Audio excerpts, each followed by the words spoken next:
Magandang umaga! Kumusta po? Narito po ulit ang update natin para sa lagay ng ating panahon.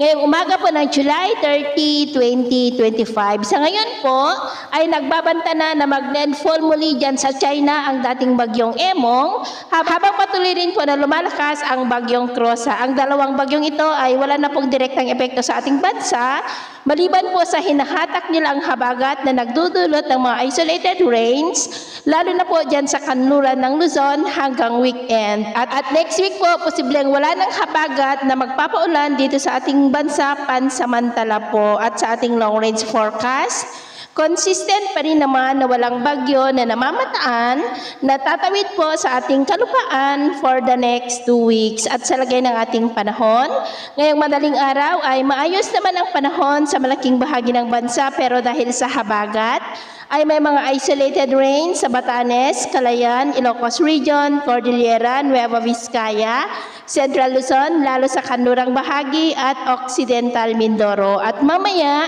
ay sisikat naman ang araw sa malaking bahagi ng bansa, pero dahil pa rin sa habagat, ay cloudy skies with isolated rains dyan sa Batanes, Babuyan Islands, Ilocos Region, Cordillera, Nueva Vizcaya, Nueva Ecija, Pangasinan, Zambales, Bataan, San Ildefonso sa may Bulacan, Occidental Mindoro, south of Iloilo at Pagadian.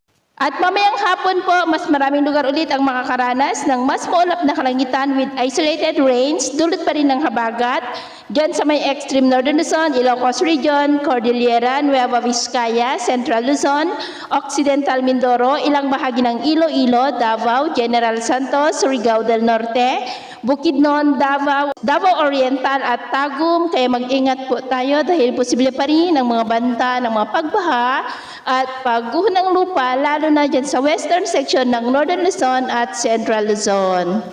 Sa atin naman pong mga baybayin, dahil sa habagat ay iwasan na muna natin ang papalaot sa seaboard ng Northern Luzon, seaboard ng extreme Northern Luzon, kanlurang baybayin ng Central Luzon, baybayin ng Nasugbu, Lubang Islands at Mamburao, dahil ang mga alon dyan ay posible po na aabot hanggang po sa 2.5 to 4 meters high. Kaya hanggat maaari po ay iwasan na muna natin ang papalaot dyan sa mga may kulay pula para mas makaiwas sa mga sakunang pangkaragatan. So, ito ang latest update natin sa araw na ito.